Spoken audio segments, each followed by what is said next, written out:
अब देखिए इसका सेकंड पार्ट। रेशमा के 5 उत्तर सही हैं। एक लड़की है रेशमा जिसने कितने उत्तर सही दिए? 5 उत्तर तो उसने सही दिए, और कह रहे हैं 5 ही उत्तर उसने गलत दिए। 5 ही कितने कैसे दिए गलत? तो आगे पूछा है उसके द्वारा प्राप्त अंक कितने हैं। सेम वैसा ही क्वेश्चन है जैसा फर्स्ट पार्ट कराया। अगर उसके 5 उत्तर सही हैं, इसका मतलब अंक कितने मिल रहे हैं उसको? 5 उत्तर तो सही हैं, और एक सही उत्तर पे उसे 5 अंक मिल रहे हैं। तो ये हो गया उसके सही के। प्लस इसमें ऐड करने हैं कौन से? 5 ही गलत है। 5 गुणा 5 उत्तर तो गलत है, और एक गलत उत्तर पे -2 मिल रहा है। तो 5 पंजे 25, प्लस 5 दूनी 10, माइनस के 10 आ गए, तो 25 प्लस माइनस माइनस 10 घटा देंगे, कितना आ गया? 15 अंक। तो अगर कंडीशन इस तरह की है कि 5 उत्तर सही 5 गलत है, तो जो रेशमा है उसको कितने अंक मिलेंगे लास्ट में? पूरे टोटल 15 अंक। ठीक है। थर्ड पार्ट देखिए इसका। हिना ने कुल 7 प्रश्न किए हैं, ठीक है। टोटल कुल कुल प्रश्न दे दिए 7 प्रश्न, उनमें से 2 का उत्तर सही है। 2 का सही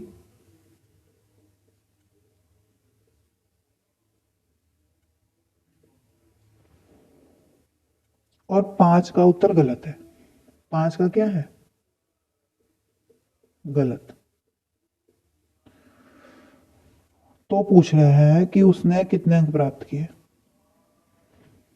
सेम, सारे क्वेश्चन सेम है। अगर आपने एक समझ लिया तो बाकी सब आप कर देंगे।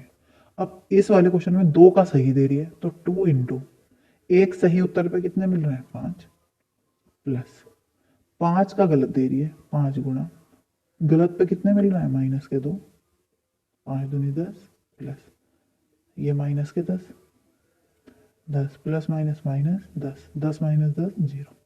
तो अगर ऐसी कंडीशन है तो उसको कितने अंक मिलेंगे? 0 अंक। ठीक है। अब देखते हैं क्वेश्चन नंबर 8। ये क्या कह रहा है? एक सीमेंट कंपनी को सफेद सीमेंट बेचने पर 8 रुपए प्रति बोरी की दर से लाभ होता है।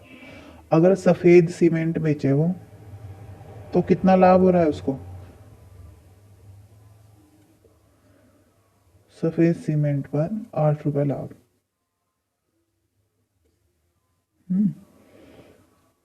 और कह रहे हैं अगर स्लेटी रंग की सीमेंट जो है उसे बेचते हैं तो 5 रुपए प्रति बोरी की दर से हानि हो रही है। तो अगर स्लेटी सीमेंट बेच रहे हैं उस पर कितना? 5 रुपए का हानि हो रही है। प्रति बोरी है, ये पूरे पे नहीं, प्रति बोरी। यहाँ पे चाहे लिख भी लीजिए प्रति बोरी। एक बोरी पर, प्रति मतलब होता है एक, बोरी मतलब बोरी, एक बोरी पर। अब पहला पूछा है इन्होंने ए पार्ट। क्या पूछा है? किसी महीने में वह कंपनी 3,000 बोरियां सफेद सीमेंट की और 5,000 बोरियां स्लेटी सीमेंट की बेचती है। उसका लाभ अथवा हानि क्या है? ठीक है। सफेद सीमेंट की कितनी बोरियां बेच रही है वो?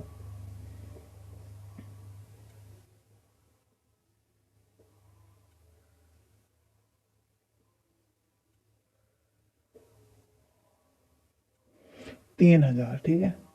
देखो, अगर 3,000 बोरी उसने सफेद सीमेंट की बेच दी, एक सफेद सीमेंट पे 8, एक सफेद सीमेंट की बोरी पे 8 रुपए का लाभ हो रहा है, तो 3,000 पे कितने का लाभ होगा? इंटू 8। 3,000 बोरियां हैं क्योंकि है, तो 8 दिया 24,000। तो ये क्या निकला? 24,000 रुपए। ये निकला है लाभ। ठीक, ये समझने की बात है। अब देखिए, अब स्लेटी सीमेंट की,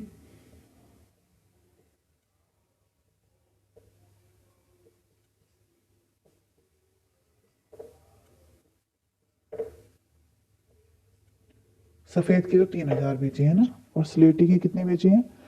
5,000। तो बोरी तो है 5,000। अब स्लेटी पे क्या हो रही है? हानि। तो हम हानि निकालेंगे। हानि कैसे निकालेंगे?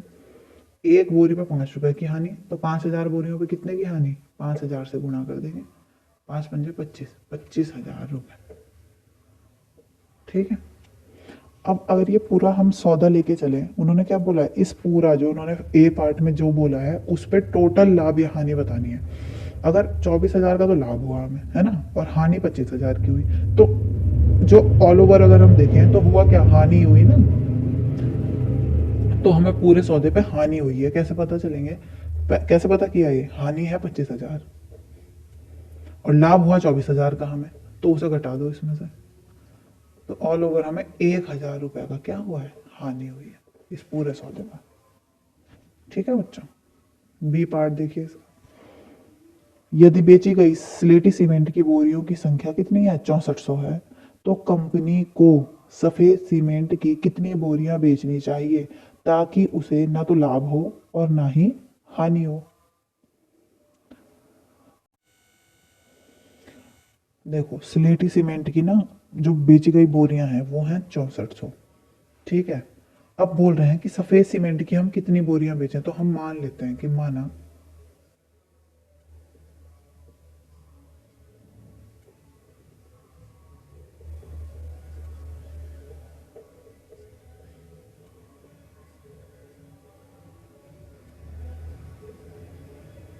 क्या माना हमने, कि माना जो सफेद सीमेंट बेच रहे हैं ना हम, उनकी एक्स बोरियां बेच रहे हैं, तो तब उस सौदे में ना तो हमें लाभ हो रहा है ना हानि। तो हम इसे निकालेंगे कैसे, देखो स्लेटी सीमेंट की कितनी बोरियां थी, 6400।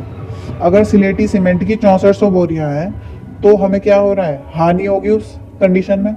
एक बोरी पे 5 रुपए की हानि है, तो यानी इंटू 5, इतनी बोरियों पे कितने की हानि हो जाएगी, 5 की। अब हमें जो क्वेश्चन दिया है वो बोल रहे हैं ना तो लाभ हो ना ही हानि हो, यानी जो ये आएगा हमारी वैल्यू वो बराबर आनी चाहिए सफेद बोरियों की। अब मान लो सफेद बोरियों की जो संख्या है वो एक्स मानी थी, एक्स मानी थी ना, तो इस पे एक बोरी पे 8 रुपए का लाभ है, तो इंटू 8। समझ रहे हो, देखो पहले इसे समझो, इस ये लाइन बनी कैसे। हमने मान लिया कि सफेद बोरियां जो बेची गई ना वो एक्स बोरियां बेची गई, 6400 स्लेटी बोरियां बेची गई। अगर 6400 स्लेटी बोरियां बेची गई, एक बोरी पे 5 रुपए की हानि है, तो 6400 पे कितने की हानि हो जाएगी, गुणा कर देंगे। अब ना तो हानि हो हमें ना लाभ हो, यानी दोनों चीजें हमारी बराबर हो, है ना, तभी तो लाभ ना हानि होगा हमें।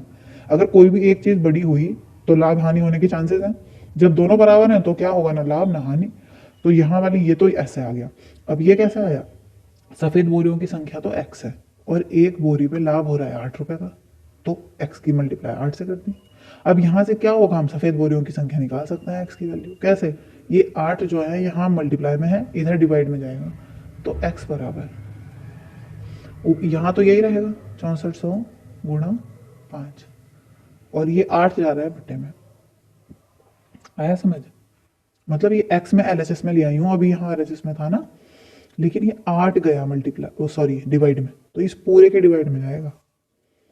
तो 8 एक 8, 8 8 64, 0 0, 800 की 5 से करेंगे तो कितना आ जाएगा, 8 पंजे 40, 4000। तो एक्स हमने क्या माना था, सफेद बोरियों की संख्या, तो सफेद बोरियां हमें कितनी बेचनी पड़ेंगी, 4000 बोरियां बेचनी पड़ेंगी, तब जाके जो सौदा होगा उसमें ना तो लाभ होगा और ना ही हानि होगी। ठीक है बच्चों, अब देखते हैं क्वेश्चन नंबर 9। ये क्या कह रहा है, निम्नलिखित को सत्य कथन में परिवर्तित करने के लिए रिक्त स्थान को एक पूर्णांक से प्रतिस्थापित कीजिए। पहला है -3 इंटू, यहाँ पे फिर in the blank is equals to 27। क्वेश्चन क्या कह रहा है कि जो ये रिक्त स्थान है हमें ऐसे पूर्णांक से भरना है कि जिसकी मल्टीप्लाई -3 से करके आंसर 27 आ जाए। समझ रहे हो, देखो आंसर आ रहा है प्लस में, है ना, तो हमें ध्यान रखना पड़ेगा यहाँ पहले से एक माइनस है, तो आंसर प्लस में कब आएगा, जब यहाँ पे भी माइनस है। समझ रहे, तो पहली बात तो यहाँ माइनस आएगा। अब तुम्हें सीधा सीधा ये देखना है कि 3 से किसकी मल्टीप्लाई करके 27 आएगा, 9 की, तो यहाँ पे क्या आ जाएगा, माइनस के 9। बी पार्ट देखिए इसका, 5 इंटू माइनस के 35, यानी 5 की किससे मल्टीप्लाई करें कि आंसर -35 आ जाए। अब देखो अगर आंसर में माइनस है, ये चीज ध्यान से समझो कि आंसर में क्या है, माइनस है ना, यहाँ पे माइनस है नहीं इस वाली संख्या में, यानी यहाँ पे माइनस होगा, पहली बात। अब तुम्हें ध्यान देना है कि 5 की गुणा किससे करने पे 35 आता है, तो किससे आता है, 7 से, 7 पंजे 35, तो माइनस के 7 आ गया यहाँ।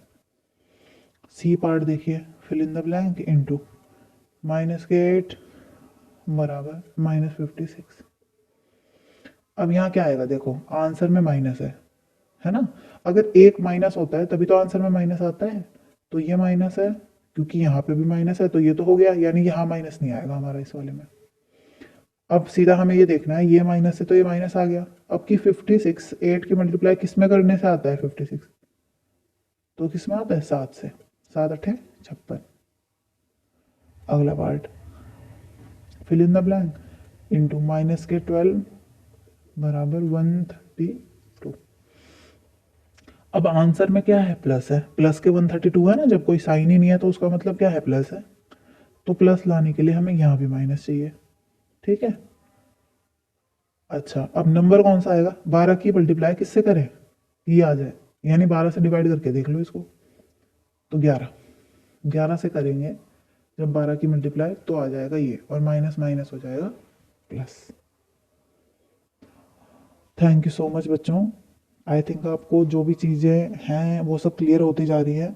अगर आपको कुछ समझ नहीं आ रहा होगा तो प्लीज़ मुझे बताइएगा। Thank you so much.